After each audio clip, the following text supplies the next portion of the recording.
Good morning, everybody, and welcome back to those delegates who are joining us from the last session. If you're new to us on this session, welcome to Fit Show Live Online. We are delighted to have you here this morning. If this is your first session with us, please do ask questions. We want to hear from you as much as we possibly can. So you can either pop something in the chat box or you can ask a question by clicking on the button at the bottom of the screen, and the team will make sure I've got those questions to be able to ask of you. So we are recording these sessions so people can catch up on them later on. But if you're a delegate, please don't worry about your face being in shot. We can only see the presenter and myself, so you don't need to worry about that too much. So this session, as I was just explaining at the end of our previous session, we've got the brilliant David Glenwright joining us from JC Social Media, who's worked with us a few times on the Fit Show. And he's going to be talking to us about LinkedIn and how to do it most effectively in the shortest amount of time. Because I know if you're like me, you've suddenly been on there 4 hours thinking, oh, I've just been like Facebook for business. I've Googled all sorts of stuff, but I don't know if I've got anything decent out of it. So David, I'm going to hand over to you for the next half hour, 40 minutes, and you're going to tell us all about LinkedIn for thought leaders. So over to you, David. Thank you very much, Nicola, and a very good morning to you all. It's lovely to be here once again at the Fit Show. And yes, exactly as you just heard, my name is David. I'm a social media trainer and consultant, and I'm here today to talk about how we can use LinkedIn in a really effective and engaging way using the shortest amount of time. LinkedIn is a platform that has been around for some time, and I'm sure everyone here, most if not all of you, are familiar with LinkedIn. You've been on it at some point. It's in fact one of the, if not the oldest active social media platform out there. LinkedIn actually started back in 2003, a year before Facebook came along. So it's interesting that, as we just heard, a lot of people do think of it as Facebook for business. I suppose if you're being pedantic, you should actually refer to Facebook as LinkedIn for personal use. But either way, LinkedIn has been around for quite some time. It has gone through a lot of changes over the years, however, and over the last 18 months or so, it has undergone one of the biggest transformations and changes that we've ever seen on LinkedIn. I'm not talking about changes in the layout or the way it looks. That's stayed largely the same. What I'm talking about here is the way in which people are actually using LinkedIn. We've seen this huge transformation. The mindset of the average LinkedIn user has suddenly shifted. And I'm going to take some time today just to explore why that's the case and what has actually happened. We'll then turn our focus and attention to what we should actually be posting, what makes for good content on LinkedIn. Where can we find that inspiration? Where can we find that motivation? And more importantly, how can we post things that are actually going to get us results and help us to grow our business, to expand our networks, and to become even further established within our industries? And then finally, I want to share some tips and tricks with you when it comes to interacting with other people, doing it in a timely manner. It's very easy to, when it comes to LinkedIn, to get to a point where you are what we call doom scrolling. You're sat there for half an hour scrolling through that newsfeed on LinkedIn, and you get to the end of it and you wonder, have I actually been effective with that time? Have I gained anything from that? So I'm going to share some tips with you to help you manage that time more effectively and help you get a sense of what you are actually getting out of LinkedIn and whether you are getting a decent return on that investment of how much you're putting into the platform. As I said, LinkedIn has gone through a dramatic change over the last 18 months. And I think the best way to understand this is to actually go back a bit further and think about where LinkedIn has come from. As I said, LinkedIn started back in 2003. Now, this is a point where smartphones aren't necessarily that smart. Internet speeds aren't amazing. The things that we can do, it seems mad to be talking about over such a short space of time, but the technology of the time did limit what we could do with social media. And at that point, in the early years of LinkedIn, The platform essentially served as a digital directory of contacts.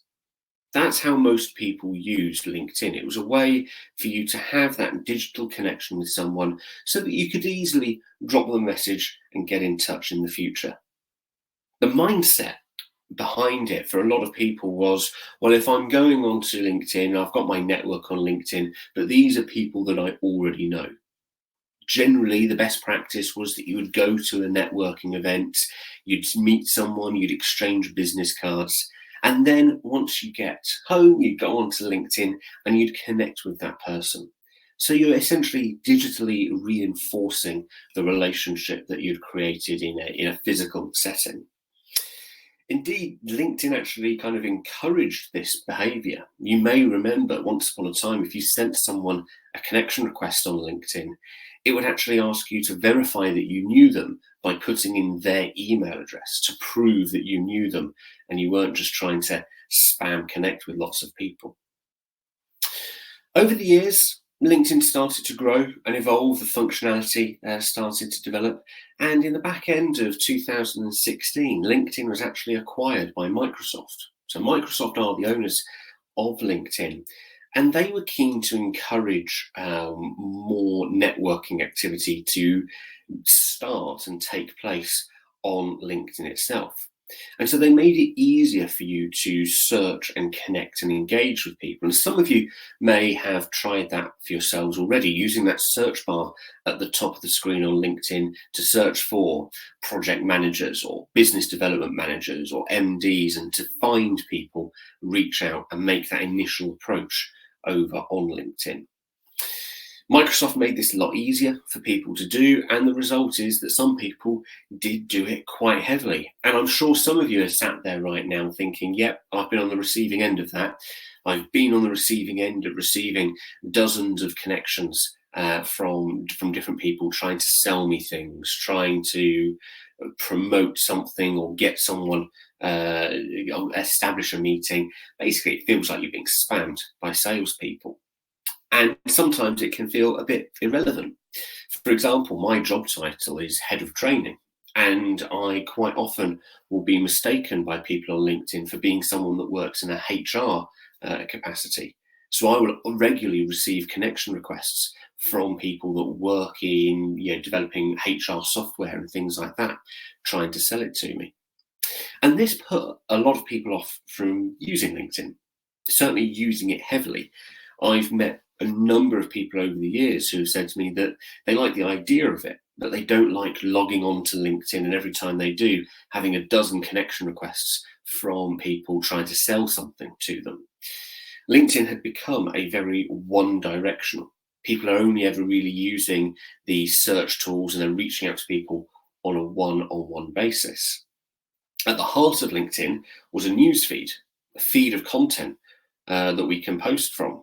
And there wasn't much going on there. Not a lot of conversations, a lot of sales messaging, but certainly not anything too dynamic or engaging. And that was the state of play for quite some time. And then over the last 18 months, 2 years, well, we know what happened. With the pandemic coming in and lockdown being put into force, business culture, as we all know and have experienced, shifted quite dramatically. And what we've seen is LinkedIn play a new role. Networking events, face-to-face meetings, conferences and events, they all stopped suddenly. And you had all of these sales teams and business development managers and company representatives suddenly finding themselves with a bit of extra time. And for many of them, they invested that extra time into LinkedIn. Specifically, posting content onto LinkedIn and creating conversations. And this is what we have seen happen to the platform. And there are the stats to back it up as well. Over the course of 2020, the number of users on LinkedIn, the number of registered users on LinkedIn increased by 70 million. It's a 10% increase in the number of people on the platform. So we had a huge influx in the number of users. But more impressively and more importantly, the amount of content being posted on LinkedIn increased by an incredible 60%. A 60% increase in the number of posts, the number of things being published on that newsfeed. Because people had a bit more time and they weren't out going to events and bits and pieces, they channeled that energy that they had into LinkedIn, into creating conversations, engaging with colleagues and with peers across the industry, discussing ideas, going beyond sales conversations, going beyond contact me if you're interested in this, and actually using it as a forum to discuss ideas, to discuss the goings on in your industry. And that has brought a lot of people into the platform, and it's created an exciting and dynamic environment.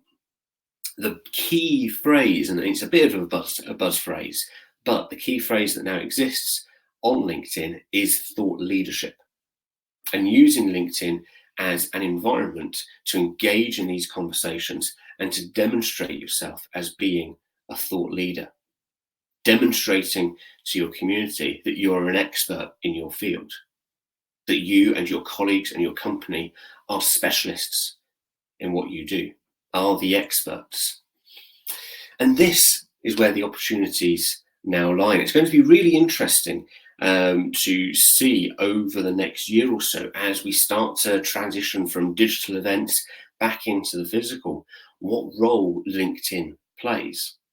I'm sure there may be some of you that may be thinking, well, that's all good and well, and that was a great thing for LinkedIn to do during that time, but are we just going to revert back now that we're out and about a bit more? I don't think that's the case. I think that a lot of people have spent a lot of time on LinkedIn. They've started to invest time and energy into building a meaningful audience. And I think that we're going to see much more of a hybrid approach moving forwards, that we're going to start seeing people documenting the events that they go to and kind of continuing the conversations that they have in the physical world in the digital space as well. So how can we make the most of this? Well, it comes down to being proactive on the platform. And there are two sides to this. There is the content that you create yourself and that you put out there into the field. And then there is the content that you interact with. It's a lot like going to a physical networking event. Those events that you go to, you get the most out of them when you go there to contribute, but also to listen. You wouldn't go to a networking event and say, right, everyone, stop talking, listen to me, this is what I want to discuss. In the same way that you wouldn't go to a networking event, stand in the corner and just listen to everyone, nod along and not say anything yourself. We're most effective in those events when we do a mix of the two. And that's exactly the same approach that I would recommend taking when it comes to LinkedIn as well. So let's take a look at LinkedIn. Let's take a closer look. I'm just going to start sharing my screen with you, and we should start to see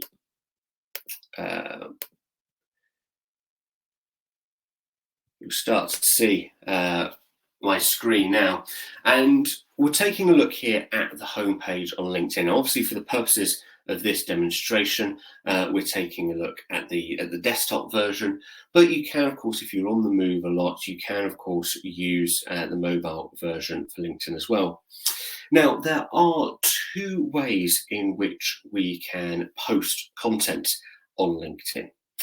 Technically, as of today's date, the 27th of September, there are three ways, but one of those ways, LinkedIn Stories, is coming to a close at the end of September 2021. So I'm not going to dwell on that because at this moment in time, there's only 2 days left with LinkedIn Stories. So there are two ways that we can post content to LinkedIn. We can either just post a status update ourselves, or we can write an article. So the status update is this box here where it says start a post. We can click into this box and we can write what we want to say. Now, I'm not going to be teaching you to suck eggs today. I'm not going to go through exactly how you type into this box. This is the box that you come to where you want to post things, when you want to share updates. Perhaps if you want to share a link to something on your website, or you want to share a link to another website. This is where you can do all of that. Alternatively, if you don't want to post something from scratch yourself, you do have the option to share somebody else's content, but more on that in just a moment. So we can start our post here. Now, one thing that I do always get asked is how often should I be posting to LinkedIn? And I want to answer that question by showing you something. Let's take a bit of a look through this news feed. You can see here that the post at the top here was posted an hour ago. That's what that 1H there means. It was posted an hour ago. Second post down, that's an advert there. Second post down was posted 4 days ago. If I go a bit further, that's 1 hour ago. That's another advert. That's a day ago. 4 days ago again. This is a live view of my LinkedIn feed, and you can see that we've got posts that are 4 days old appearing in my newsfeed. LinkedIn uses an algorithm to work out what content to show you. Now, I don't have time today to go into all of the nuts and bolts of exactly how this algorithm works, but what it does is it analyzes what is generally popular, but also what you are interested in, who you're interacting with, and what you're saying. And it prioritizes a lot of these over how old a piece of content is. And what that means is that you'll regularly see content that is up to a week, maybe even 2 weeks old, appearing in your newsfeed. That means that in terms of how often should we be posting, you can be very visible and have a very engaging presence on the platform just by posting once or twice a week. Now, this is good news because it means that we don't need to be constantly thinking of lots and lots and lots of things. We can really focus on a quality over quantity approach when it comes to creating our content. The best starting point that I can recommend to you is to think about the kind of conversations that you would have at a networking event. At an event, when you're doing something, when you're meeting people, what kind of conversations do you have there? Are you always talking about, well, we've done this, we've achieved this, we've won this award, we offer this service? It's unlikely that you're doing that. You're probably having discussions about what's going on in the sector, in the industry, new approaches, new innovations, techniques, legislation, changing attitudes. These are all examples of the kind of conversations that you would have in person. And it is great content for you to be posting onto LinkedIn as well. Let's take a look at an example here. So this is from the Council for Aluminium and Building. And you can see here that they posted this post here talking about what they mean about the term when they say that aluminium is by its nature circular. This is an example of content that is going to be of interest and relevance to an audience. The term we use is value-adding content. And that is a great term to bear in mind. And when you're looking to post something, ask yourself, how does this add value to my audience? Is it something that educates them? Is it something that motivates them, that will intrigue them? Is it something that they can relate to? Is it something that inspires? This is the kind of content that we want to use. And it's a way of us showing and demonstrating our expertise, but in a more subtle way than just saying, we've done this, look at how good we are. We're demonstrating our expertise through demonstrating knowledge, through sharing our thoughts, and people seeing that and going, these guys are really innovative. I like the way these guys think. I want to hear more from this person. That's what we're looking to achieve with each individual post. It's not necessarily about creating content to compel people to call us and make inquiries straight away, but rather it's about getting people to think, I like what they're saying. I want to hear more from them. A really easy trick and a really easy way to really start to involve and engage your audience is to ask questions as well. Questions are a great way to engage with people because people want to have their say. They want to share their thoughts. They want to be part of the conversation. Now you can, when you post something, just ask a question. What do people think about this? Or you do have the option to add an interactive poll. So if I click on the Start a Post button again, you'll see down here we've got a row of buttons, and we've got something here that says Create a Poll. And if I click on that, we can then ask a question. You can see it gives you the example, how do you commute to work? So you put in your question, up to 4 options. So you can add up to 4 options. And then when you publish that, your audience will be able to click on the answer that's most relevant to them and vote in that poll.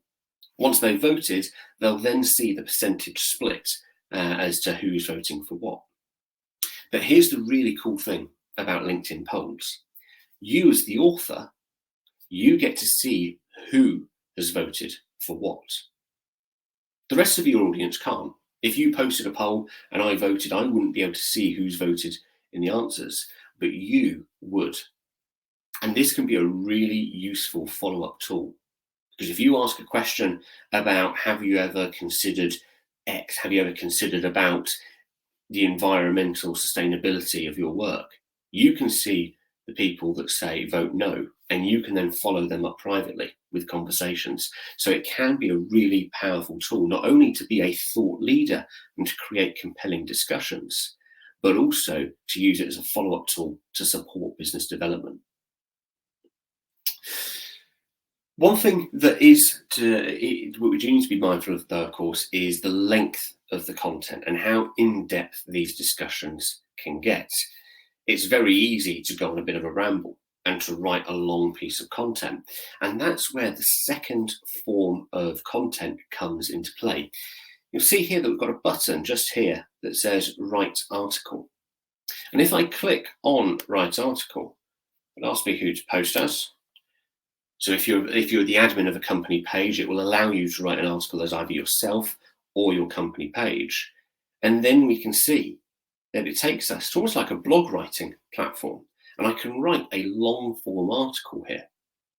So if you've got something to say that goes beyond a couple of lines, it's a more in-depth think piece. Perhaps it might be your reflections on the different seminars that you attended at the Fit Show over the last couple of days. That's more than just a couple of lines, but you could turn that into a nice couple of 100-word article. You can create it on here, you can add photos, you can add slides into this, and you can then publish this article. And other people will be able to comment on it, and they'll be able to share it out to their networks as well.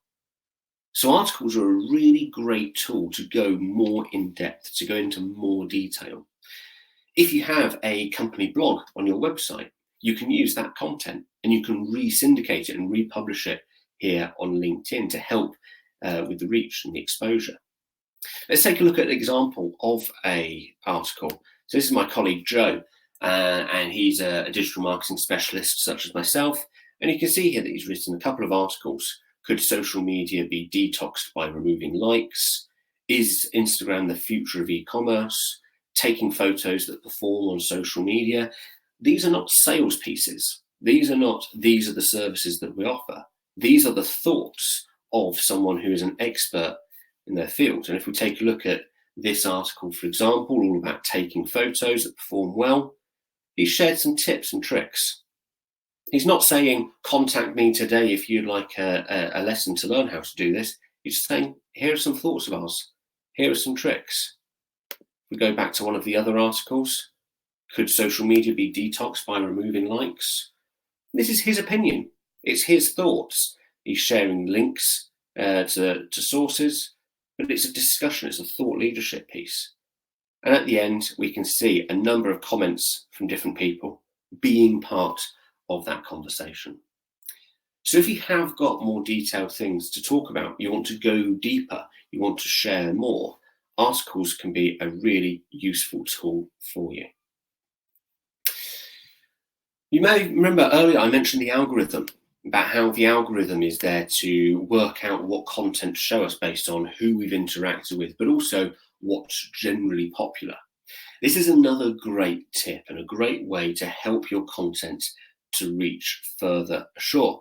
If you tap into conversations that lots of other people are talking about, LinkedIn will see that content, and it's smart stuff, this algorithm. It's able to study the words that you're using to work out what the conversation is. And of course, using hashtags will help with this further.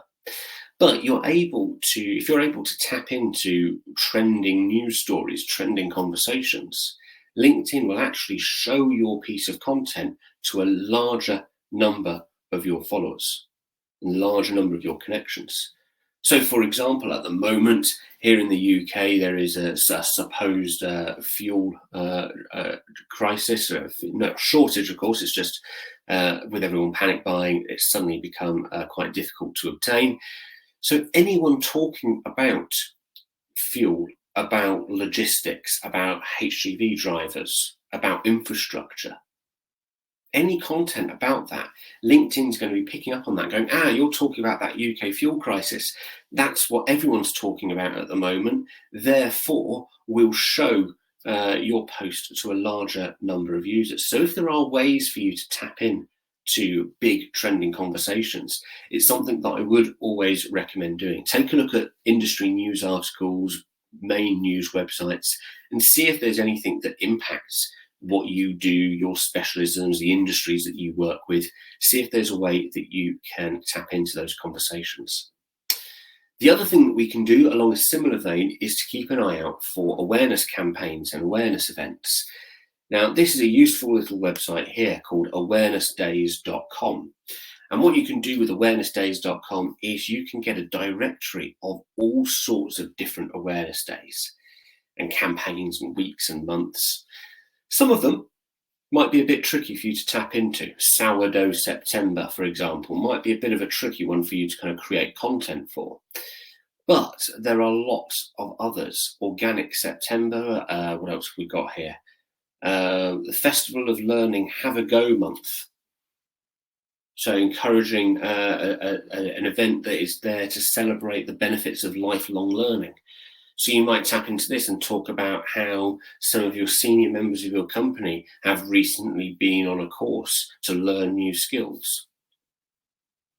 We've got Wool Week coming up, talking about the wool industry. There's all sorts of things in here, but have a look at awarenessdays.com, and if you see events, campaigns that are going on that you can tap into, that you can be part of, again, by being part of this bigger conversation, LinkedIn's algorithm will see that as being relevant, and it will show your content to more people. I said earlier that there are two sides to the coin when it comes to being at networking events. It's not just about what we say, but how we interact with others. And just to finish off my session today, I just want to take 5 minutes or so just to talk about that side of things and about interacting with other people. There are a number of different ways in which we can interact with people. So if we take this post at the top here, just as an example, you can see that we've got these 4 buttons: send, share, comment, and like. Send means to send this post as a private message to a contact of ours. Share means to republish this post. And when you share it, you'll have the option to add your own bit of text over the top of it, just to contextualize it and make it relevant to your audience. We can comment on a post, and that comment is then public. And obviously, the post author sees it, as will anybody else that's connected to that post author. And then we've got the like option. And in fact, when we hover over the like button, you can see that we actually have 6 different ways that we can react. Just like Facebook, we have different reactions. So we have like, which means, yeah, I like this post. Celebrate, we would use if we're congratulating someone who's won an award or a promotion or something like that.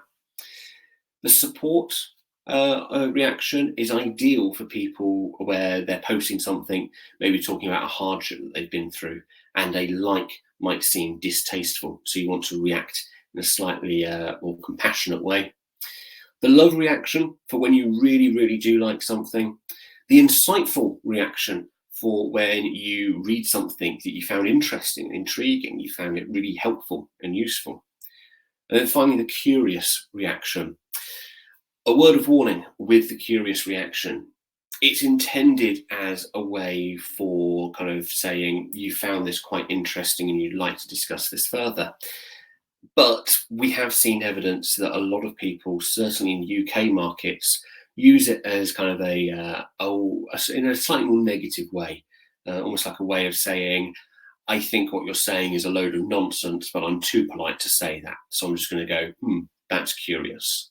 So just a word of warning with that one. You just want to make sure that you're careful with it, and that the person that you're using that reaction with doesn't necessarily interpret it in that way. But we've got lots of different reactions that we can use there. Now, taking the time to do this is important. Not only does it benefit you personally in your own development, you get to be part of conversations, it increases your visibility. It will actually increase the visibility of your own content and what you do. For example, if I was to comment on Leanne's post here and say, she's talking about here that her business is now a limited company, I might comment on that and say, oh, that's fantastic news, congratulations. Any plans to start expanding anytime soon? If Leanne then likes my comment or even replies to my comment, LinkedIn's algorithm is going to go, ooh, Leanne is interested in what David's said to her. And so it increases the likelihood of Leanne then seeing the things that I post myself. So in other words, the more you interact with other people's content, the further your own content is going to spread and reach, because you're being an active part of the community. There is another benefit, though, to interacting with other people's content, and this is a benefit that will save you a huge amount of time. LinkedIn pays close attention to who you interact with and what you interact with. So don't just start scrolling through this newsfeed, liking everything willy-nilly, hoping that it just means more people will see your content. Think strategically about what you like, about who you comment on, about what hashtags are in the posts of the things that you like and comment on. Because LinkedIn is paying very close attention to this. And what it will do is it will start to learn about what you're interested in. So if, let's take sustainability as an example. If you like and engage with a lot of content that is about the subject of sustainability, then LinkedIn's newsfeed will start to alter, and it will focus on showing you content about those topics. What that means is that you'll spend less time scrolling through irrelevant things, because LinkedIn's newsfeed has gotten smarter and it's showing you the things that matter and are relevant to you. You can speed this process up in two further ways. Firstly, through the use of hashtags. So if we go to our search box at the top here and we search for hashtag sustainability, click on that hashtag. What it will now do is it will show us content from people around the world using that hashtag, regardless of whether or not I'm connected to them. And I can like, comment, share, I can engage with all of this content in exactly the same way that I can on my newsfeed. So you can use industry relevant hashtags, you can search for those, and you can start being part of those conversations. It's almost like walking into our networking event and there being a big arrow above one group of people saying, these guys are talking about this. You can go straight to the conversations that matter to you, and you can start to be part of them. The final thing that we can do that I want to share with you is a way of actually filtering out content that isn't relevant to us. I'm going to continue to use Leanne here as an example, just her bad luck that she's appeared at the top of my feed. But let's say that the content that she's posting hypothetically isn't relevant to us. What I can do is if I click on this menu button here, the top right corner, you see I've got the option here to unfollow Leanne. Now this is very different to disconnecting from her. When you unfollow someone, you remain connected to them, but you're just saying to LinkedIn, I don't want to see their content in my newsfeed. So this is perfect if you've got perhaps particular clients that are actually outside of your sector, or you've got old contacts, you want to stay in touch with them, but you don't want to see their stuff appearing in your newsfeed, you can simply unfollow them. It's theoretically possible that they can work out that you don't follow them, but they would need a couple of hours and real determination to work it out. They don't get a big notification saying, oh, John no longer wants to see your posts. They don't get a notification like that. So it's a relatively safe way of just streamlining your newsfeed. And as I said, when you make that effort and you start to streamline your newsfeed, you won't be spending quite so much time having to scroll through, and that's going to save you a huge amount of time. Combine that with my final tip of the day, which is how you manage your time effectively. I've worked with a lot of people over the years, and they say that they set themselves time-based goals. I'm going to commit to 20 minutes of LinkedIn every day. And what happens is, sure enough, they spend 20 minutes a day on LinkedIn, but they spend that 20 minutes just scrolling. And they get to the end of it and they go, okay, well, I spent 20 minutes just being there. How do you measure success? If your goal is spend 20 minutes a day on LinkedIn, well, the only way you can measure success is by saying, yes, I've spent 20 minutes a day. But how does that translate into success for you and your presence on the platform? So instead, try this. Try setting yourself action-based goals. Instead of saying, I'm going to spend 20 minutes a day on LinkedIn, say, I'm going to post twice a week. And every day, I'm going to like 5 posts and I'm going to comment on 2 posts. Some days, that will take you 5 minutes. Other days, it will take you 15 minutes. But what you're doing is you're focusing on actions that are going to have a direct benefit to you.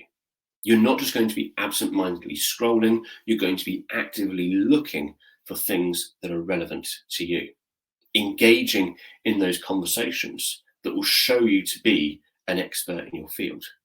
And you'll find that you'll start to have far more meaningful discussions. And as I say, you do this for a couple of weeks, and that newsfeed will get smarter, it will get tighter, and it will become more relevant for you. And so there we have it, some top tips for you all about thought leadership on LinkedIn. As I said at the start, LinkedIn has gone through huge transformations over the years. And I'm, for one, I'm really excited about the fact that LinkedIn does seem to have transitioned away from a mass of sales announcements and marketing messaging, and is becoming a much deeper and meaningful environment for industry conversations. Take on board some of the things that I've shared today. Try and find that balance of posting your own content and engaging with others. And I guarantee before long, you yourselves will become expert thought leaders on LinkedIn amongst your peers. Well, thank you very much, everyone. And hopefully we've got some time and a couple of questions. Thank you so much, David. That was brilliant. I was kind of sitting there and my hand is killing me from writing, scribbling down all the notes that you were sharing there. So really, really useful information. Thank you. And I think we all remember those days when LinkedIn was just a recruitment tool and we were all worried about getting bombarded, from recruiters about moving jobs, and it's definitely moved on. And one thing that I've spoken to you about over the years is confidence on LinkedIn, because to be seen as a thought leader, it kind of feels like quite a grand term, and you start to think, I don't know if I'm the credible expert. I don't know if I know enough. But actually, you're doing your job every day. What you know, what's in your head is what other people want to know. So don't be too scared of kind of saying the wrong thing or getting things wrong. Have confidence that the job you're doing every day is good enough to make you a credible thought leader. Is that still right? Absolutely. It absolutely is. And I think one of the great things about LinkedIn is that it is a global platform, and there are going to be peers around the world. There are going to be different approaches, different techniques. Sure, some people may do things in a different way. That doesn't make your approach wrong. If you are successful in business, there is a reason for that. And there is definitely a place for you to share your expertise on the platform without a doubt.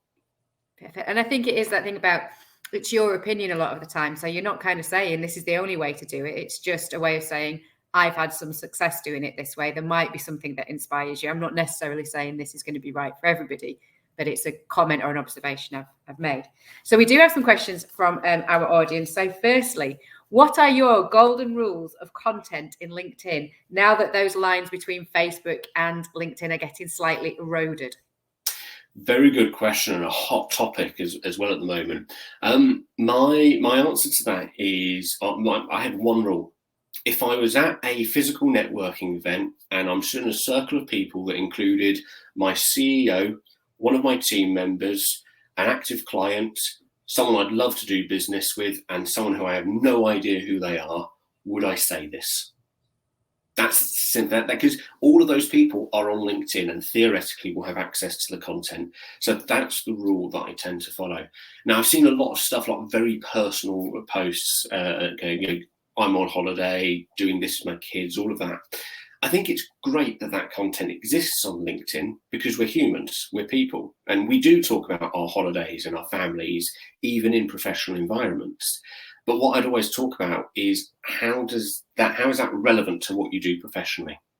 So if we're talking about being on holiday, perhaps you were whilst you were on holiday, you saw something that inspired you or gave you a light bulb moment for a new project that you're working on.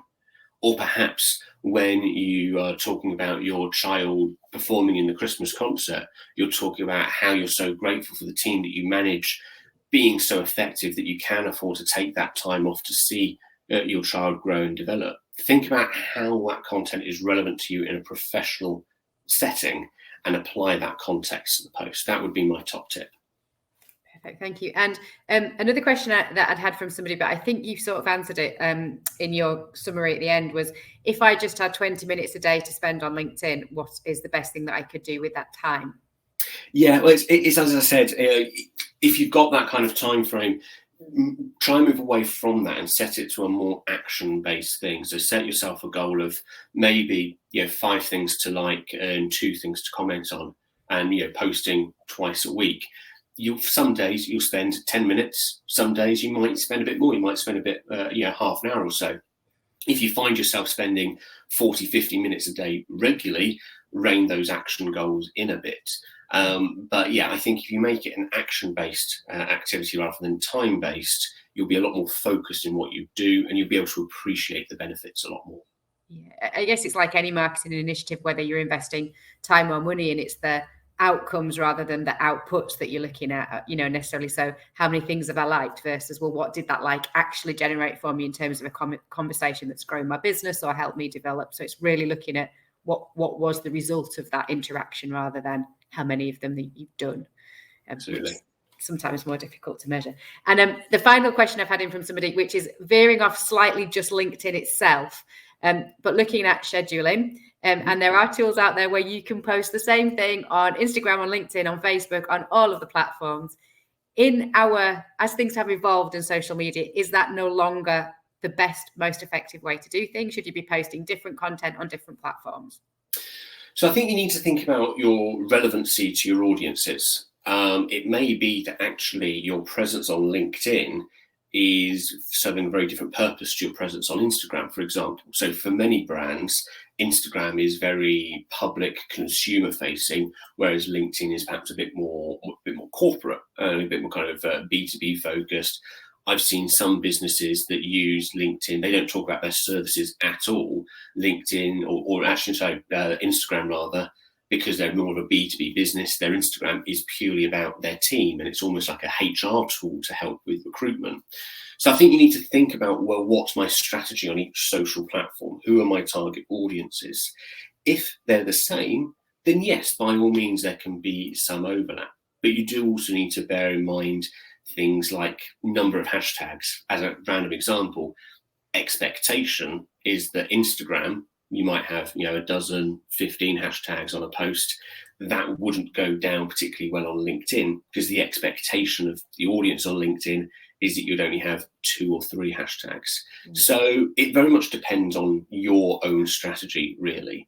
The one thing that I would just point out as a reminder with LinkedIn, as I said earlier, LinkedIn doesn't necessarily care how old a piece of content is or when a piece of content is posted. So we don't really talk about on LinkedIn kind of that question of when is the best time of day to post on LinkedIn? Because as we saw when I shared my screen, I saw posts that were 4 or 5 days old appearing. Very different to say something like Twitter that's a lot more time sensitive. So it's certainly an option, but think about your audiences on each platform and think about how well they overlap before you commit to using a scheduling tool. And it might not be one rule for everything. So it could be that, say, an award win, well, you might want everybody in your network to know about that, whether they're consumer or business, or so you might share it everywhere, but then you might have specific posts that are more relevant to a particular platform. So it's not necessarily do it one way or the other for all of your business. It's kind of on a post by post basis, work out where you're going to get the best traction from where you're posting it, I guess.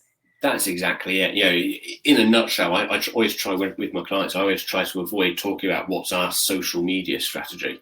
The different platforms work in very different ways. And you're absolutely right. Some things are going to be cross-channel announcements. Some are going to be more specific. So have a think about kind of your marketing strategy, your comms strategy, and then look at Facebook, Instagram, LinkedIn, Twitter as different tools to deliver that strategy. They're all going to play slightly different roles at different times. Perfect. Well, thank you so much. It's been fascinating. We've had some great comments in the chat boxes around how interesting that is. So if anybody's listening and wants to get in touch with David, then please do get in contact with me and I can give you his details. David, I know you've another session tomorrow that you can't join us for, unfortunately, but you have pre-recorded us an amazing video. So just let people know very briefly, if they're tuning into that video tomorrow, what can they expect to hear? Yep, so tomorrow's session, we are looking at Instagram, and we're looking at how Instagram can be a great tool for creating narrative and storytelling. So again, similar to today, talking about kind of moving beyond very sales orientated conversations, we're looking about creating narrative on Instagram. So how can we tell that story that our audience is going to get engaged with, and how can we use Instagram to find communities, whether they are, you know, people who are renovating their own homes, for example. How can we find those, be part of those conversations and be a present part in those communities? And I'll also be sharing some top tips on image taking cool photos, and some great free apps that you can use to help you with that process as well. Yeah, and taking a great photo doesn't mean putting every filter you can over it, every little element, every little hashtag that you can do these days. Sometimes the simpler the better is for those photographs. So absolutely. Less is more sometimes, but we'll be going into all of that in tomorrow's session, all about Instagram and storytelling. Perfect. Thanks so much, David. Thank you for your time. Really appreciate everything you've shared today, and you have a great rest of the day. Thank you very much, and I hope everybody else has a great day at Fit Show as well. Thanks for joining us. Thanks, David. And so there, everybody listening to us, if there's one thing you might want to do today after this session, it's get onto LinkedIn and link in and connect with David Glenwright, because he is a great person to be connected to on LinkedIn and will help you. So we're going to end this session now and hop over onto the next session. You can see the link in the chat box to join us. And in the next session for half an hour, we're going to be chatting to Carissa King, who's the editor of Glass and Glazing Products magazine, who's new to the industry, but going to give us her insight on the industry and also some help and advice on how to generate more coverage in trade media. So I'll see you over in the next session, guys. Thanks a lot.